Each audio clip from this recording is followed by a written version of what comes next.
to work at the paintings, photo paintings in January. The photos we did 2 or 3 years ago, I guess, and we just had them. Oh, I have them. Impromptu story. And we had this. We kept this in stock, and then we heard or were invited for this project here. And the main subject of the whole festival in the city is rivoluzioni and photography. So we just had the impression that this stock of material, this, if you want, photo series fitted perfectly into this subject. And then we, of these several hundred photos, we chose about 40, I guess, and had them printed.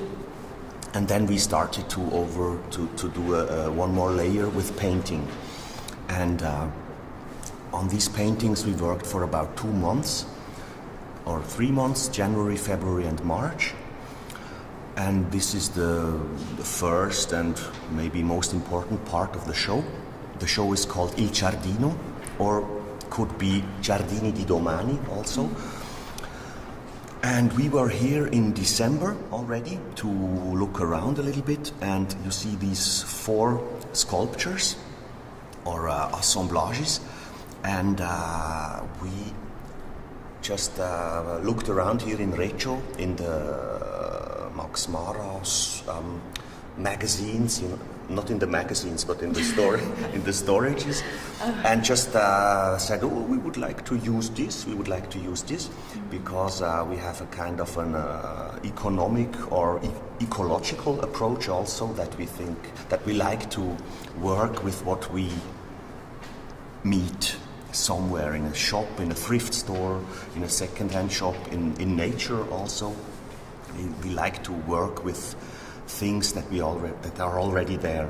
It's in a way recycling philosophy, if you want. And then we were here in December and collected a few things, and our friends did a big list of what we would like to use. And then we came here 2 weeks ago, and this stuff was ready here. And then we started to work on the show. And that was, on the one hand, just arranging the paintings, and then the second important part was to combine these materials, these used materials, you know, with to these sculptures. And part 3 was the wall paintings. Okay. Mm-hmm. Okay. What is your relationship to the site? What is the location that kind of inspired this work, and how did you start this? To be honest, we didn't have notion of this site before. We were just by our gallerist from Milano. She met Mr. Maramotti, and they were discussing and chatting, and had the idea that our work might fit well into this rivoluzioni subject. And we were not so much in the fashion world before as we are now. And then they just came to Zurich to visit us, and we went back to visit them, and our relationship to this place is a nice one, but a young one. Mm. And we've been here and for 2 weeks now, and maybe the special thing is really that we didn't just pack 2 trucks and ship everything here with a big bureau of bureaucracy, but we just had them shipped 2 kilometers from the storage to here and arranged. And some little details we also brought along, like the small old, you know, the plastic and wooden trash and stuff. So two little boxes we had also in our car when we came. Shall I use this? So you mentioned the wall paintings. So how much were you involved in sort of curatorial endeavors of this? Did you guys curate it, or did you have external help? And the wall paintings, is that, like, how did that come about? So we had carte blanche. We had total carte blanche. Yeah. We were accompanied by Sarah. and she helped us with Yeah. her opinion. But for us, this was the plan to make the wall paintings. Yeah. And I guess it's about, we had this clear form of the paintings, and decided to make not installations, so more clear object Yeah. installations Sure. with an end that fit for us better to the frames of the photographs. Yeah. And then it was like the third. We did it before also in other shows, but not more like a display. Here it's becoming more paintings also. Yeah. It's like a step Further. towards painting also. And it's a choreographic, dramaturgic way of handling, because we had 5 rooms. And they're It huge as makes well. 20 balls, and so Yeah. maybe we do 3 balls with to become a bit That a you get, lightness that is not so Yeah. strong, also so straight white cube to break this a bit, the white cube. And it really links the rooms as well. It's nice because they're all going sort of horizontally. All the So- painting. sorry? All the painting goes sort of horizontally. Yeah, and So it for links the example, here rooms. you have 3 balls. And the 3 balls, and when we do this in the middle, then it becomes like the problem of having 3 balls beside. It's Yeah. like no problem anymore. It's Yeah. it's like the film is getting smoother. Yeah. Of, That's lovely. and it's like one of our tools that we work since quite a while with it. Cool. It's not the first time we do it. Yeah. Talking a little bit about your collaboration together as artists, we were really curious to know what was everyone's share in the process, the creation, the artistic creation process. Are you working together from the beginning to the end? Is someone more dedicated to taking the photograph, the painting? We're really wondering. Well, we've been working together for 22 years now, quite a while. And then the thing is that the authorship of our work, of the Lutz and Guggisberg work, is a common one. So it's not about if you have such a long project together, you are. It's not about telling everybody this is something I did and he did the other things, but it's of course we internally we have a bit sometimes our because of our different personalities. He's a bit more into this maybe, and I'm more into that. But in general, we just develop these projects together, and which is not such a special thing. Every movie is made. Maybe there's a director. Every house is made maybe by one or. But for example, in architecture, it's a common thing that there are bureaus who create a house. So this is I don't want to say it's nothing special at all, because it's a bit more easy and more complicated both. It's kind of a special constellation of developing creative processes. But as I said, we have a bit of experience in it, and we started to do that 20 years ago, and just grew into it, and yeah. I just have another question about the sculptures or assemblages you did.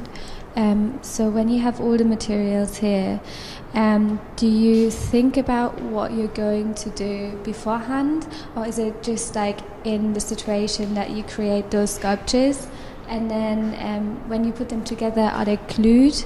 So will they be fixed? Will they be like shown at another place as well, or is it really contemporary? So when this exhibition will finish, that this piece of work will be gone, so to say.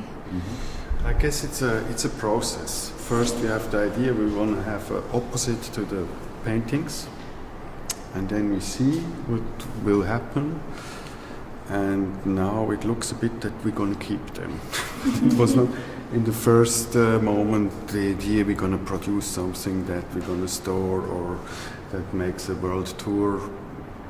For example, the wall paintings, it's clear it's a thing for here, and this could also be that, but at the moment it looks a bit that we're going to keep it and or transform. Maybe it's also possible to transform it a little bit, because it's also reacting on the space. And for example, the process of these 4 objects, this one maybe on the next room is more an object. This is also a bit drilled together. This one is not so stable, as it's not glued every piece on it. And they grew parallelly. We started and put it in the rooms. We were putting together some families of materials in the different rooms, what fits with the paintings, what gives the dialogue. And then one day we working on more here and then there, and so they were created a bit parallelly at the same time and fitting to the situation. So it's quite possible that they're going to transform in another constellation. And if you ask about preparation, we were here in December, as I mentioned, to see these storages. And as you can imagine, a storage of such a huge company as Max Mara, a fashion company, there's a huge amount of very elegant and nice, these mirrored, how do you call them? The mirrored cubes. So this was really a rich ground of footage that we found, and we just love to let chance or hazard a bit work with us. So we couldn't know about what we found, but we came here in December and said, oh, this is nice, this is nice, this is nice. So in this extent it was in this concern, it was planned all right, but the exact way how everything is put together is very much has very much of a children game also, or of the coincidences of the moment and of the stuff lying around. And this is just something we love to have it to do it in a playful way. So this is something that you can have in your personality or in your likings. But you can't plan every little thing that is there afterwards, and that's also the fun to do. It's just in my opinion a very playful thing. And but of course, there on this painting there is this gray frame, and we found this other gray frame in the storage, so that is obviously it's a hazard. It was by chance that we found this gray frame, but it had to be a decision that we integrate it into this setting here. So it's a mixture between planning and strategy on the one side, and letting the moment and coincidences have their way in the same time. Is it a metaphor for life, maybe? Or so. Maybe. As there is, it's a lot about development. They, as I said before, we had these families, and there was, for example, one decision here was we have 2 that more in this direction, and one is 2 that are in this direction, and then in the end we didn't want to repeat. So, and the other one, the last one was like turned in a diagonal. First it was like also in the angle, and then we turned it. Or for example, the paintings, we did this to connect the rooms, and then this to connect the piece with the room, this wood painting, and then we had this because also we knew this wall needs something because the other problem, and then there was the third painting there, and we didn't want to repeat here and became a bit figurative, Art Deco, but it was really also a bit an action of a Sunday action, and we started and had a vague idea of doing something more figurative, but it's also a big improvisation. And about the, I guess, I'm not sure if in real life the main decisions you do by your mind. Also, the most important things that happen to you are the ones from the plan. Sometimes the falling in love, or deciding in 1 second, no, I have to leave, I have to decide like this, are not coming maybe from the big plan you have when you were studying or so all of a sudden you make a turn, and this is maybe a connection how we work, that sometimes it's the most important decision is a very fast one, it's not coming out of the concept. This is maybe a relation. I would like to add something, because we have been talking, I think, quite about the technical, the process, and the formal questions. But I would personally also like people to understand that there is also like a contents in this exhibition. It's a very narrative thing that you see on the photos, and what you see on the photos and also in the space is what you could call in a way just the trash of civilization, and the big mess in a way that is seen in these gardens. It's gardens that we found that look around Zurich where we live, and they look like after a hurricane or after a civil war or before a restoration, and we would like to keep it a bit secret what it really was, but you see a big amount of destruction, and of it's garbage like, and it's then for example, these houses were destroyed by a big machine before just taking it away, but all the plants and trees were still in the ground, and our series was shot between January and June, so in this time spring was coming and all the flowers were beginning to blossom and the trees were beginning to blossom, and so that's also something that's for me also a big part of the story that we want to tell, that every destruction, the tension between ugliness and beauty, the tension between destruction and creation, and this is also what fits into this revolution subject in a way, and this is a bit our philosophy is a kind of a word, but our interest in showing that at the end of a destruction there will be a creation again, or all these things, So and the objects are, not so ugly, I think, but also these are waste things that were not used anymore. So the second-hand recycling aspect is very important to us, and we think that also if you are a contemporary artist, start to work, you are sitting on a mountain of history, and of context, and you can hardly do anything new without everybody coming. It reminds me of what I've seen 2 weeks ago, and which can be a kind of frustrating if you have the image of yourself that you create the world new in a sunny morning, So this is very much also a reflection about the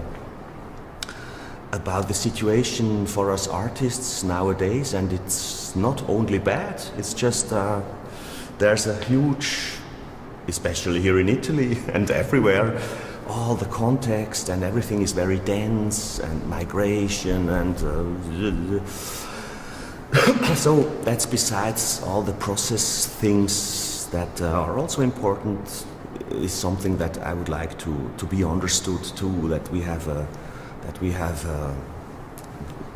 we want to tell this story also, like a contextual way. Is there an element of the sublime in your work? Because you mentioned sort of the idea of maybe it's a hurricane, but there's also man-made elements like a technical sublime or an environmental sublime. Sublime. Like this, That's a sort of nature overpowering people and destruction, but it also being beautiful at the same time, which is obviously everything in your work. Yeah. Well, sublime is a word I haven't prepared now for today. I'm projecting that. Sublime? What is sublime? Basically, well, there's many types of sublime, but this idea of sort of man in nature and it being sort of overpowering and terrifying, but also beautiful at the same time. And then you have sort of modern iterations of that, so like the technical sublime, so technology being really overpowering, or sort of industry being really overpowering. So you mean just that different tension. energies or things meld together in a way? And the idea of being and scary, something but third also is happening then. The sublime for me is something that something spiritual. Also a bit something the art, a poem of Shakespeare is there. We have the sublime, Well, this is something that we hope will happen in the spectator's mind, of course, but we can't. The sublime is probably not something that you can just plan. If an artwork, if there is a poetry in an artwork or a quality, or then if we are lucky, it is created in the spectator's mind. Yeah. Well, it was created in my mind when I I couldn't say, of course, it's sublime. It's something very fine and esoterical for me in a way. So let's hope so. I guess it also needs then the next factor is the audience itself, because maybe something is working in the 19th century and it's not interesting in the 20th century, and the opposite is something that was it was telling to nobody. Something 10, 50 years later, somebody digs it out and said, visionary. As it always needs also the history after the creation. You never know. Where something will stand 50 years later and so. So we have understood that for you, it's really interesting or you are open to people's thoughts about your art, and that the public is encouraged to feel and understand their own things when they explore your art. So what's the best reaction you've had, or have you ever had feedback from someone that you still remember? Something you'd like to share with us that someone has said about your art or felt? No, also not yet especially. But what I said before is when a work is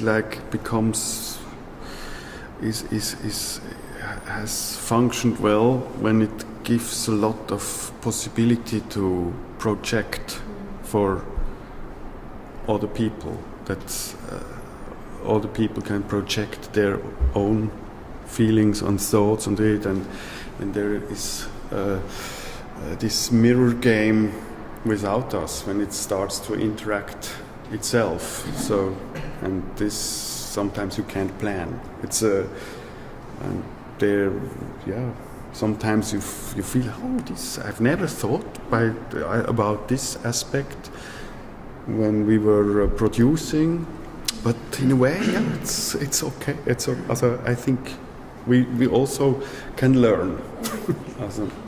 So I'm actually very intrigued by the structures of the assemblages that you have in the central part of the room.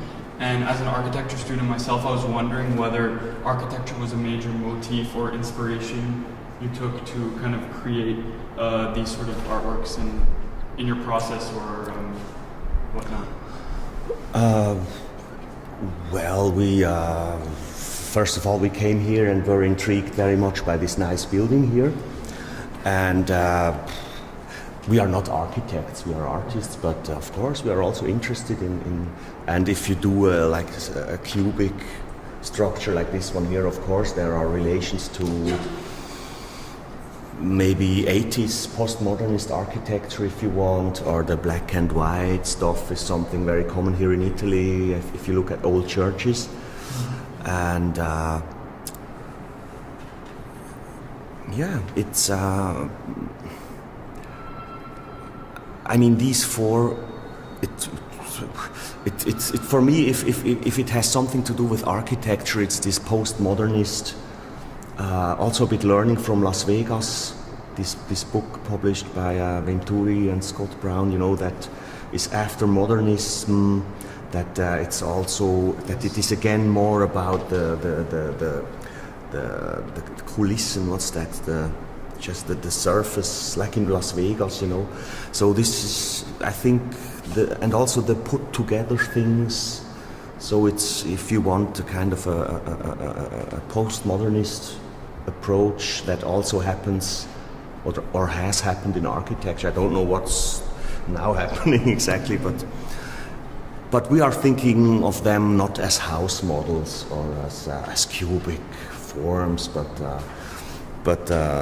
for example, this one or this one is called Reception, the first work, and it reminds us a bit of a desk that is at the entrance of a museum. That's why you see the little fur shoes also. And this is a bit the illusion, or this one reminds me also of a raft, you know, because a lot of them are a bit cubic, but not exactly. This one is either rising or falling, you couldn't know. So this is also like a ship or a container ship or a raft, more than a house in a way. But they are from the Guggenheim, it's maybe that when an architect is inspired by this and wants to build a Guggenheim museum, you can see it. As I guess the Bilbao is a bit this idea. It's coming out of an installation more than out of a functional. The house as a sculpture. A functional way. Is this really practical?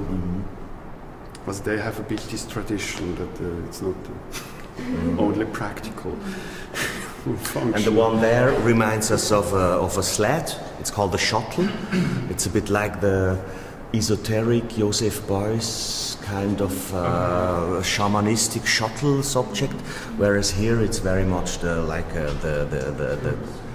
tubes or either the pipeline or the turbine, or so we had a bit four different subjects, but they were more developing out of what was about to happen.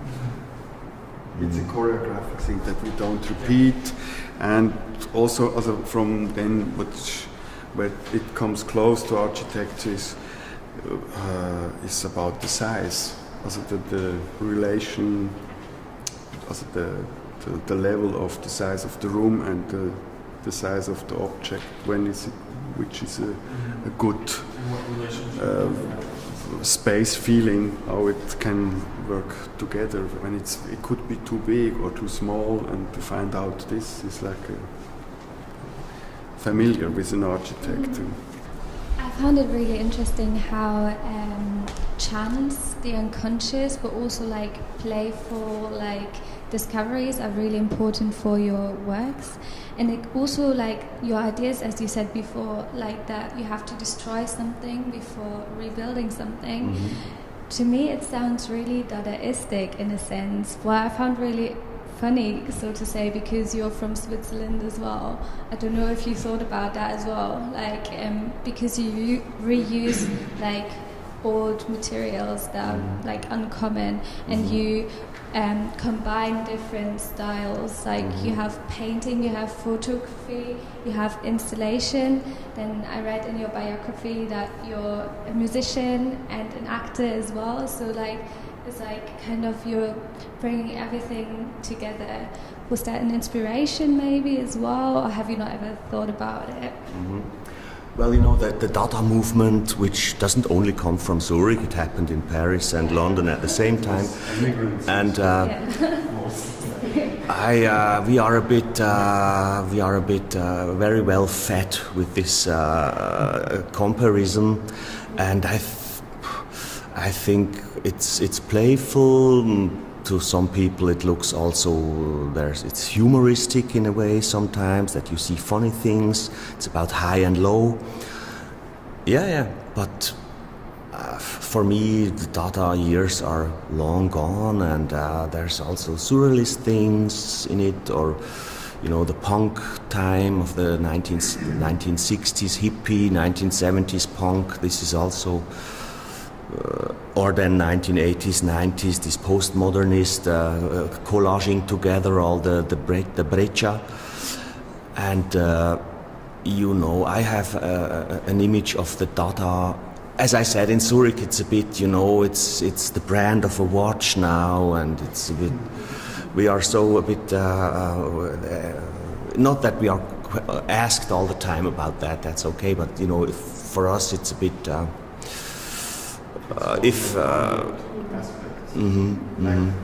is also the ready-made, which is half Dada. Also Duchamp is not the real Dadaist, it's a Duchampist.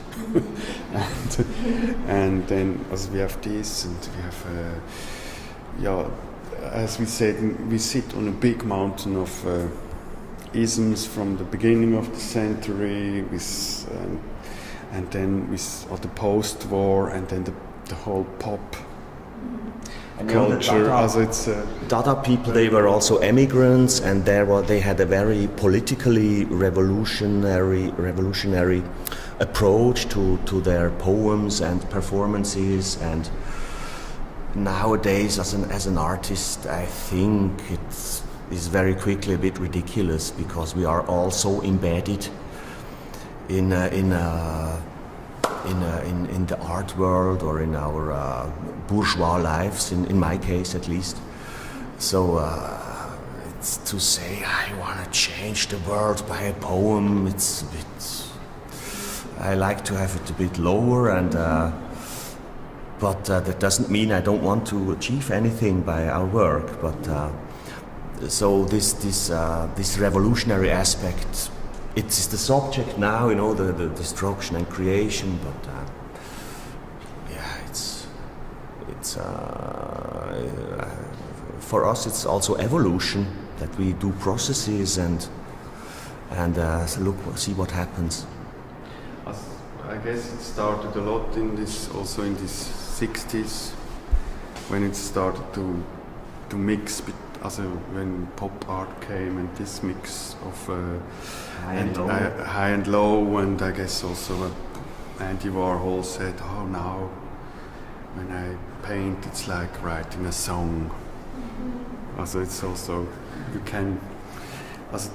He's in a way he's right, and in a way it's just it's a phrase, but it's not so. But the good thing is, it's not so important anymore. Like maybe 200 years ago, when the popes decided what is good and what is not good. We are more free, maybe. I have a question, bringing it back to the exhibition. You mentioned that it's very narrative, and I'm just taking a look at the names of all these artworks. Can you tell us a bit more about what the names of the artworks specifically contribute to the narrative, and how you sort of reckon that? They are just a part of the narrative. Sure. And they also, of course, came after the work was finished. And some are kind of original, or kind of far out, and others are kind of descriptive in a prosaic way. For example, this is called Endless Slat. This is just, slat is a wooden piece of wood, and it's what can be seen. So I think in some cases the titles should just help the viewer to get into the story of the work. And for example, this one there is called the Fairytale. Forest Fairytale, Märchen vom Wald, and it's just what we see in this painting, and the title, maybe the paintings can look also a bit freaky, you know, and a bit, what is this now again? And here is another one, and the titles should help the viewer to find his or her way into the work. So our association with this work was that there is this destruction that we mentioned, you know, the rotten place, and like the Ents in the Lord of the Rings story, you know, they come back with their tree-ish branches and rearrange everything in a good way, and so this is a bit just the subject of this painting. And yeah, we do some one is called the Wawuschel, which is just, I thought I invented it, but I found out it existed already, the word. But yeah, that's, yeah. And we like to work with language also, which is, by the way, something in our case quite regional, because we speak Swiss German, and it doesn't travel, you know, and we have it translated as well as possible, and yeah. Other questions? So I just wanted to know a little bit more about the painted graphic elements in your works. It seems like they have this almost fluid, very playful and almost automatic maybe quality to them. So did you kind of paint them out beforehand, kind of randomly? Did you think about something to base it off on realistically? What was kind of the process behind kind of putting those pieces inside your work? Mm-hmm. Yeah, also it's also a process when you start in January, and we don't do the same painting in March. Also it's quite dense. We were starting 40 paintings, finished 30, and in the end we were somewhere else than we were at the beginning of what is interesting us. And some of it is then our content of our work the last 20 years is also a bit DJing. For example, this slat is coming from an object that we once built big in a big hall from real slats. Also there's or these little sculptures we had 1 year ago. We made hundreds of little clay sculptures. Also it's also a bit the ideas, and we made also little fingers out of clay, and they were repeating and came up in the repertoire on one side, and the other is then painting as a subject with modernism. There are some that are abstract modernist, and this reality photographs, this contrast becomes a theme.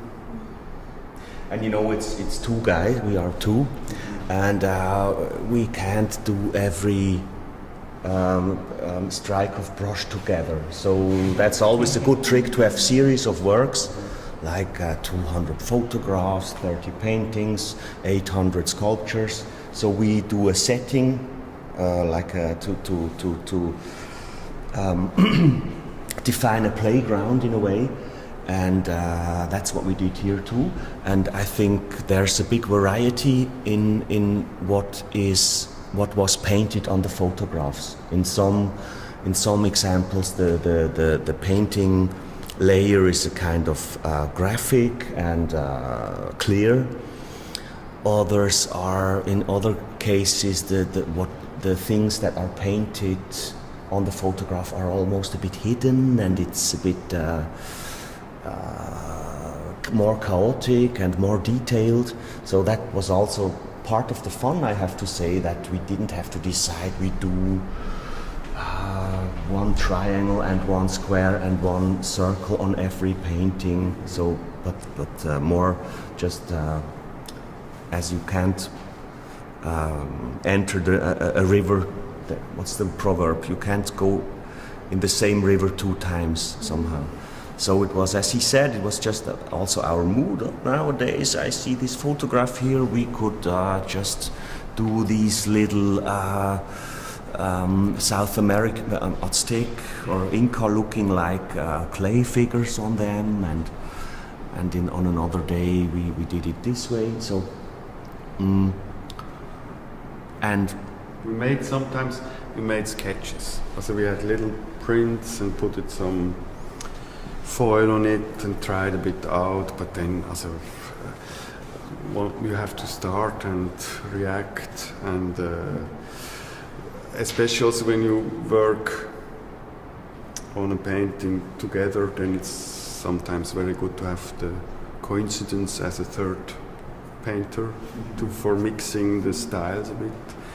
Also, it's like you have to now we just and see what happens when the color is coming together. And the painting thing is also, you know, I mean, it's the opposite of minimalism. What you see here, I think, it's all full of trash and junk and beautiful flowers, and now there's not only this but also painting, so it's really the kind of a maximalist approach, and that has also to do for me with what I told you before about that we consider this the macro cultural situation of our times in this globalized, super dense story, super dense world that we live, and that's also the role that the painting is playing. That it is in a way too much everything, you know, but this is just the way of that we want to mirror the world in this. And you also see, you know, some things are just there on the photo and they are mirrored as paintings on the other side, or are the copy-paste principle that there is a piece of plate lying on the ground and it's copied. So you could do this with Photoshop, of course, but we like to do it in a kind of physical way. I think it would also be interesting to see the same photograph kind of reproduced with different paintings in it. Have you guys ever kind of reworked the same image and then chosen your favorite one? We were thinking about, you know, taking one photo and do. We could have taken one photo and print it out 50 times and do 50 different layers. Would have been a concept, but we preferred it to do it this way. Yeah, the problem with this concept would be maybe that then the different works, they have more concurrence, because then it's I like this more than this one, and what for? Working on 40 paintings and then one is the best one. That this becomes the biggest importance. Then you had to work a bit also for nothing. Also, it's not this sportive thing again. And now when you have different motifs and so, then it's not everyone. It's more individual. And it's also about finding a visual mirror, as I said, to the chaos that is in the world, and this is better with 50 different paintings than with one, which would be more a conceptual approach in a way. Mm-hmm. For sure, we made several sketches sometimes and tried out with the foil. Oh, like this. Oh no, it has to go in this direction, not in this. This is boring, and this is the better way, and then you have to start it. And may I ask you about the future of the garden? Would you like to continue this subject in your next works? Do you have any plans connected with this topic? I guess there's always continuing. For example, this idea comes out from a work we did 10 years ago, where we painted on newspaper photos. And this came out of we were painting in the studio and had newspaper at the ground, and so this is looking better than the painting, and we continue this, and then we had a long time we were painting on newspapers long ago, and now we took a bit out this idea again, but in a different way, with the photos made by our own, and it's very good possible that we have this now also in the luggage. but it's not a plan. It's hard to avoid because it's just a kind of continuity that we have, and it's very well possible. For example, this principle was just such a fun to do, to go somewhere with your little with a little bag, and then I take this, and the which I think I feel very much like repeating it next year in Canada, or I don't know. What will be next? Yeah, we have two big projects in Zurich in a garden. We make many small. It's the small ones, but it's a big project with 50, 60 little concrete sculptures in a garden together with trees, with a garden design architect. And this is going to take quite the whole summer. And also as it's together with architects in different, in a big building, all the entrances, and so we are quite have to do this year with this project, and then next year we are invited to Canada for a biannual of a curator. We've worked several times already, and we will find out, as I guess we will have an idea. Is it about nature, culture, something, the theme of the exhibition, but everything fits in this. Also, we will find out what to do there. Yes, I just curiosity, because you use a lot of wood and simple materials, so I like to know if Arte Povera Movimento is a model for you, maybe. Very important. Yes. Yes, very important. Also, this object is in a big. Also, we made several of these mobiles, but they're not mobile, but they're hanged in the room. Smaller ones, and then a huge one in a big hall of a bank, and they asked us for a proposition, sometimes not only us, and took our proposition, and the thing was, which is really also a strong statement of the bankers, that they didn't want it made out of aluminium or something, like fake, but aluminium, but looks like wood. They really took the very cheap material from the forest, from used slats, from the construction sites. Also the material costs were about 50 euros in the end, not maybe more, but it's very big, and it's coming from Arte Povera, and made it quite a strong statement also in the entrance of a big Swiss bank. So, but this is important for us. What is your process of thinking through an idea? Because there's so many little details and changes maybe between these. And how do you communicate that with each other when you want to go in one direction and maybe you kind of impulsively start to follow it in another and just kind of follow the forks in the road? How do you follow your ideas and share that with your co-partner in a project? That's just a very psychological and hard to describe way of a relationship or a friendship or a cooperation thing that we two have for 22 years, and it's just about the daily talk about this and that, and as mentioned, all you see here has also its past in our work, and it's just in my feeling it's not so much revolution, it's more evolution. We come to the studio every day and have our subjects in a metaphorical way on the table, and rearrange a bit this, and And sometimes we agree very much, but not all the time, you know, and it's a very normal, kind of a normal human thing. But the art is the third partner, or not the third partner, but